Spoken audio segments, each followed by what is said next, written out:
Hello. Sorry, is this working? Yep. So after all the stories about trade defense, barriers, stopping trade, halting trade and protectionism, I thought it was a good moment to talk about, well, I was asked actually, to talk about how Europe and, sorry, how Europe and Turkey are actually, should be more seen as partners instead of enemies or blocking. And actually, every single morning when I'm at home, I think about Turkey. Simply because I'm making a toast of bread for my daughter's breakfast, and I put one of the main main products from Turkey. I put Nutella on some bread, some toasts. And actually, we all know that hazelnuts originate 70% of all the hazelnuts in the world come from Turkey. So I think it's a perfect example how Turkey providing a raw material and Europe making a finished product with it is a nice factor. Just, of course, you all know better than me probably about the history of Europe and Turkey. I think it started in 1959 already, so that means that it's already over 65 years that there's really a partnership between Europe, the European Union, and and Turkey. It's developed throughout the years with the main factor being 1996, which was let's say, the type of free trade agreements, which is not really the case anymore with the barriers. But the free trade agreements, more or less, between Europe and Turkey. Since that, the trade between Europe and Turkey has expanded significantly. Today, the trade in those two areas amount up to 206 billion euros.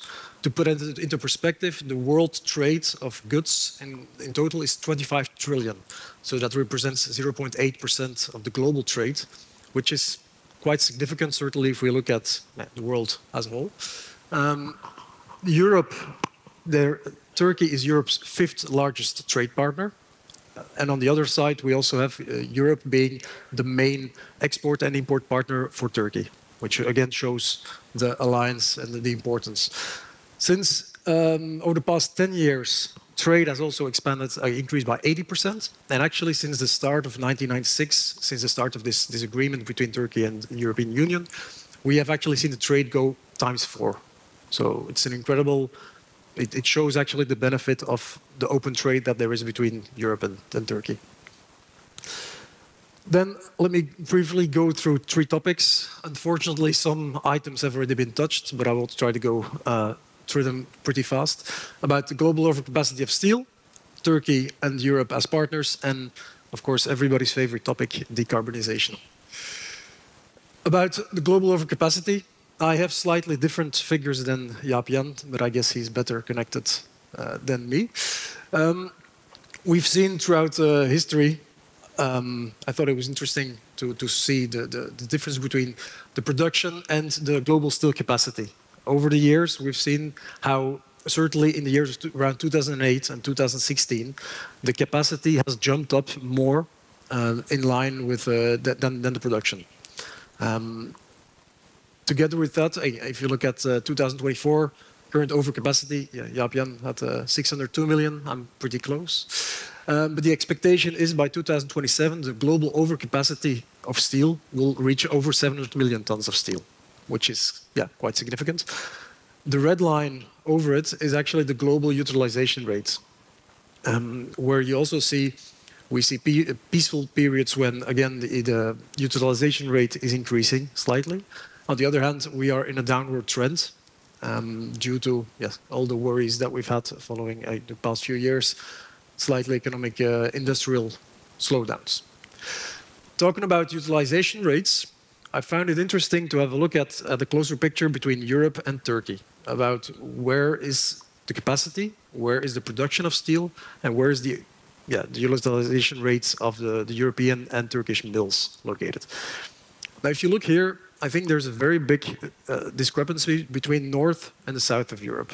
The North of Europe, we see utilization rates, except Germany, which is 73%, but over 85%, even over 90% in the case of Poland, which is quite interesting because that means those mills are really running full force.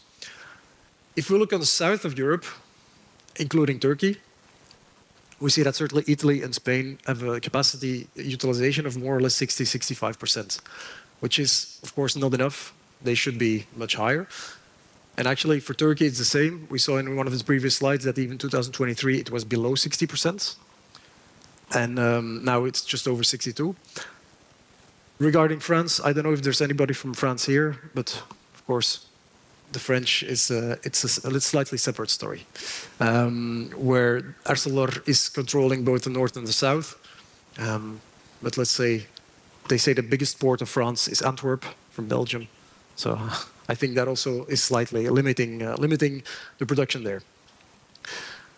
If we continue in the phase of overcapacity in global steel production, what I found an interesting thing by OECD about new production capacities being put online between 2024 to 2026 by capacity, by technology, which means that, as you can see, Asia is still going to increase the capacity.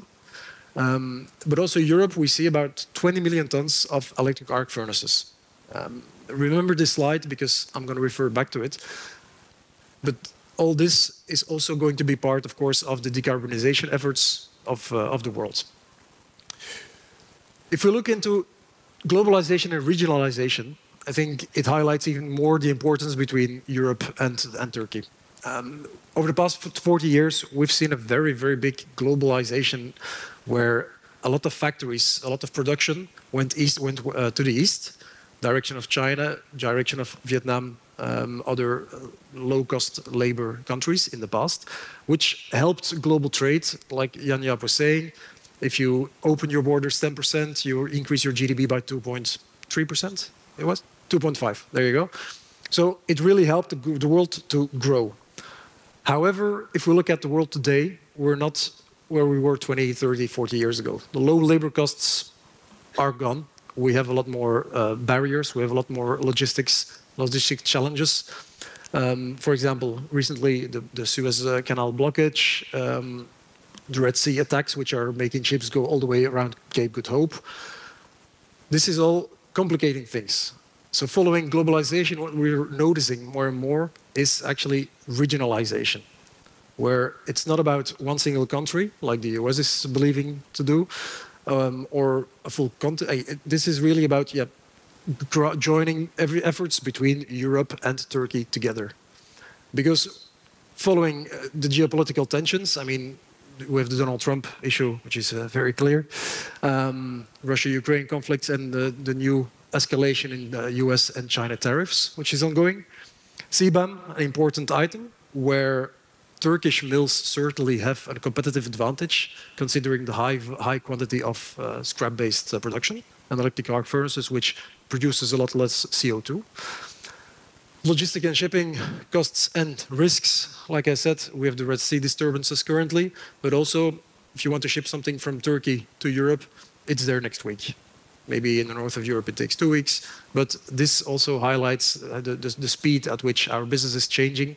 If you look at the steel prices over 1 year, you have very big gaps, which is a lot more complicated, of course, to manage if you buy material from Far East.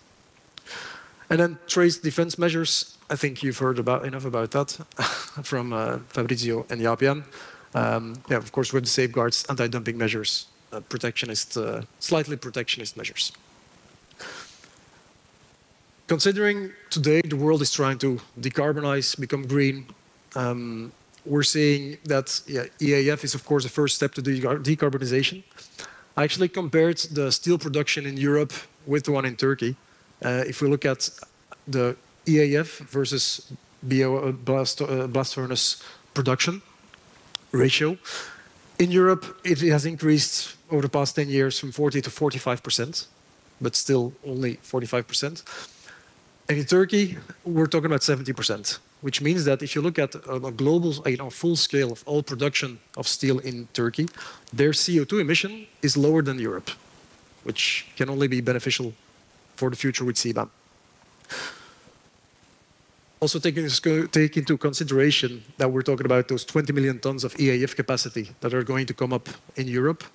So that will also lower, like, increase the ratio of EAF production in Europe. Of course, for EAF, an important material, which was already discussed a few times now, is scrap.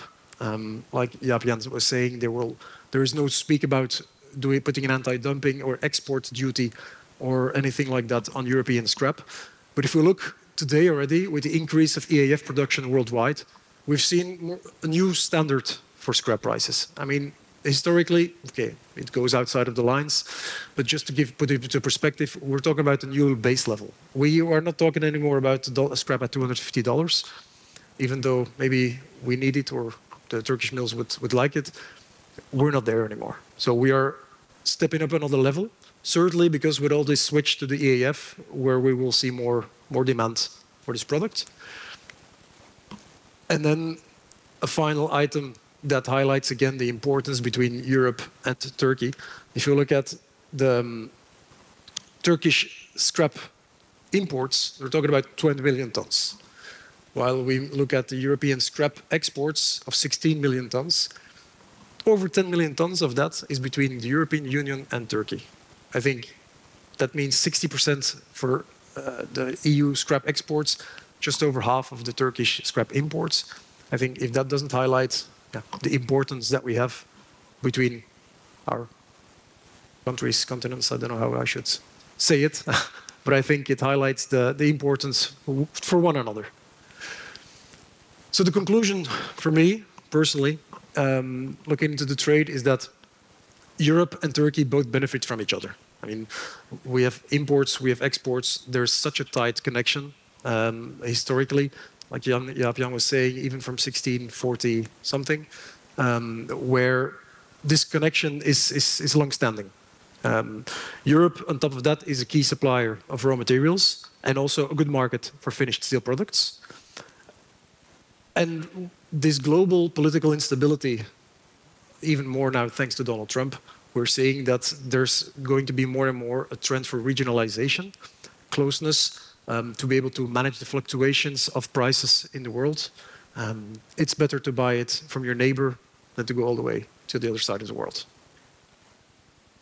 So I made it a bit shorter, but thank you.